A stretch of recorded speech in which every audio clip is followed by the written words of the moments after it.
Students, आज से हम स्टार्ट कर रहे हैं आपका यूनिट सेकंड करंट इलेक्ट्रिसिटी। इसको मैं 2 चैप्टर्स में पढ़ाऊंगा। पहला जो चैप्टर होगा वो होगा इलेक्ट्रिकल कंडक्शन एंड दूसरा चैप्टर होगा आपका Kirchhoff's law and electric circuit. अगर आप एनसीईआरटी में देखेंगे तो ये पूरा का पूरा कंप्लीट एक यूनिट में लेगी, पूरा का पूरा एक ही चैप्टर में आपका इसके अंडर आएगा, ठीक है, थर्ड चैप्टर में।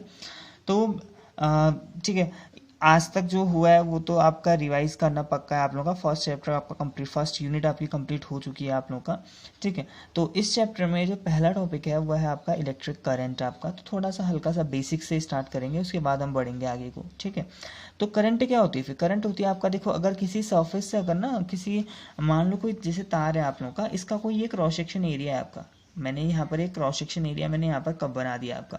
तो ऐसा बोला जाता है कि इस क्रॉस सेक्शन एरिया से कितना चार्ज फ्लो हो रहा है आपका, ठीक हो गया।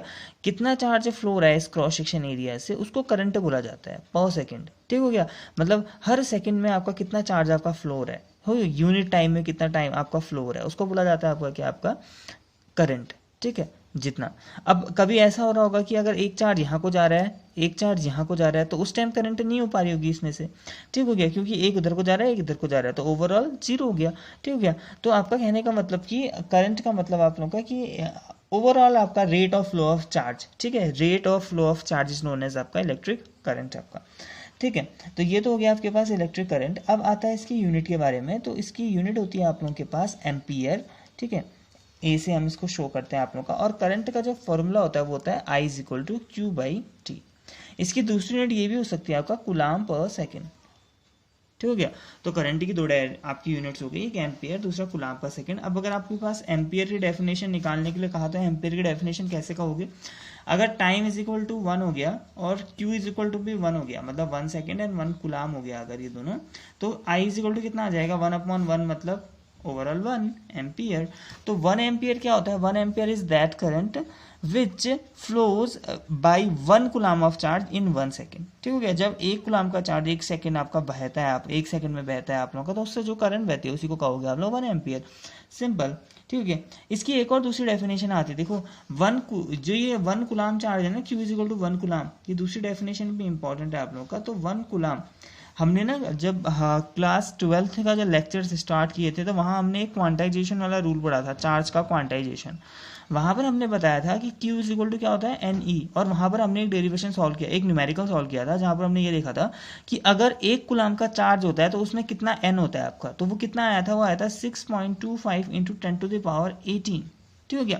मतलब जब इतने इलेक्ट्रॉन मिलते हैं तब जाके 1 कुलाम बनता है, ठीक हो गया। तो मैं इसी को ना एक दूसरे तरीके से भी बोल सकता हूँ, मैं बोल सकता हूँ कि अगर किसी क्रॉस सेक्शन एरिया से 1 सेकंड में इतने नंबर ऑफ इलेक्ट्रॉन अगर निकलते हैं, इतने नंबर ऑफ इलेक्ट्रॉन अगर पास होते हैं, तो उस टाइम जो करंट होती है वो कितनी होगी, 1 एम्पियर। तो there are 2 definitions of 1 ampere. एक सिंपल है आप लोगों का कि अगर किसी क्रॉस सेक्शन एरिया से 1 सेकंड में 1 कुलाम आपका चार्ज फ्लो होता है आपका, तो उसको कहोगे 1 एम्पियर। या फिर अगर किसी क्रॉस सेक्शन एरिया से 1 सेकंड में अगर 6.25 इंटू 10⁻18 इलेक्ट्रॉन्स अगर पास होते हैं तो उसको कहते हैं हम आपका 1 एम्पियर, ठीक है। तो दीज आर दी आपकी इनकी डेफिनेशंस हो गई आप लोगों का। अब इसके बाद आता है आपके पास स्टीडी करंट। आपकी 2 टाइप की आपके पास करंट होती हैं आपके पास, ठीक है। जो पहली करंट होती है उसको बोला जाता है स्टीडी करंट। तो स्टीडी करंट का मतलब होता है जो लगभग आपकी सेम रहती है आपका, ठीक है, बदलती नहीं है आपका, ठीक है। दूसरा वाला होता है जो चेंज होते रहती है आप लोगों का, ठीक है, जिसकी वैल्यू आपकी लगातार आपकी क्या हो रही है, आपकी चेंज हो रही है। तो दैट आर आपका स्टीडी, मतलब स्टीडी करंट, और वो हो जाएगी आपके पास चेंजेबल आपकी, ठीक है। जो अब यहाँ समझना फिर आप लोगों का जो क्या कहते हैं आप लोगों का, ये डायरेक्शंस देख लेते हैं फिर आपका, ठीक है।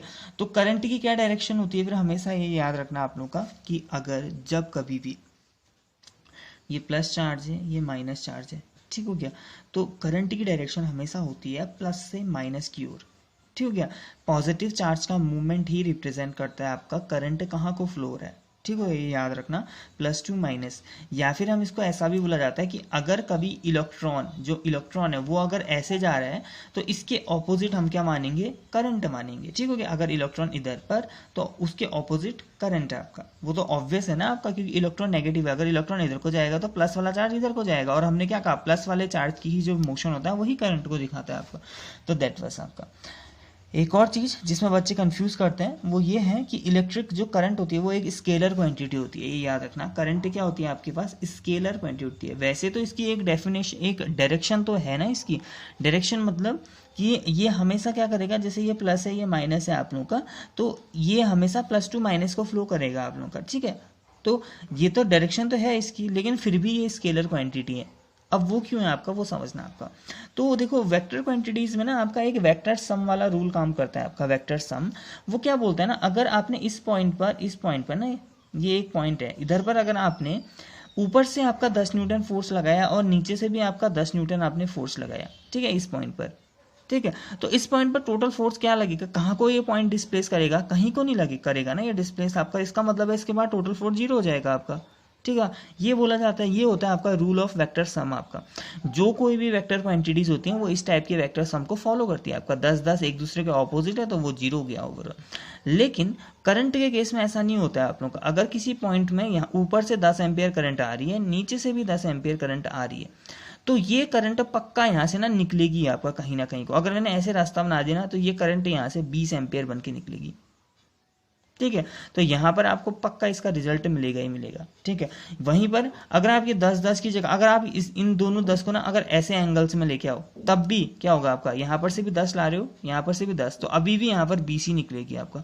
तो यहाँ देखो जो ये चीज़ है ना, जो वेक्टर सम होता है वो एंगल्स पे डिपेंड करता है आप लोगों का, कि दो जो फोर्सेज है उनके बीच का एंगल कितना है। लेकिन यहाँ पर डिपेंड ही नहीं किया। जब बीच में 180 का एंगल था तब भी रिजल्टेंट 20 है, जब बीच में कुछ और एंगल है तब भी रिजल्टेंट 20, ठीक हो गया। तो दैट वाज आपका, यहाँ से हम ये कंक्लूड करते हैं आपका, क्योंकि इलेक्ट्रिक करंट आपका वेक्टर सम के जो रूल्स होते हैं उनको फॉलो नहीं करती है, तो हम बोलते हैं कि ये क्या है, एक स्केलर क्वांटिटी है आपका। इसके बाद आता है आपके पास current density. What is current density फिर,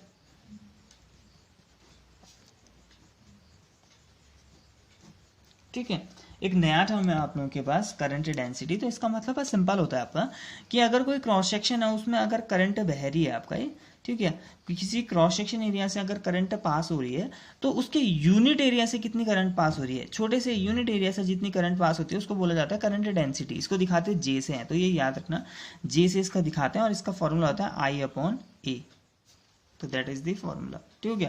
तो यूनिट क्रॉस सेक्शन एरिया से जितनी भी लाइन आपकी पास होती है आपका, उसी को कहा जाएगा कि आपका ये क्या कहते हैं इसका नाम, करंट डेंसिटी दिखाते जैसे। साथ में ये ना क्या होती है, एक वेक्टर क्वांटिटी होती है, ये भी आपको याद रखना है, ठीक है। तो अब नाउ आता है आपके पास, हम देखते हैं आपका, ठीक है, इसका दूसरा फॉर्मूला देख लेते हैं आपका, कि मान लो अगर ये जो क्रॉस सेक्शन एरिया है ना आपका, कभी करंट अगर ऐसे बह रही है, मान लो ये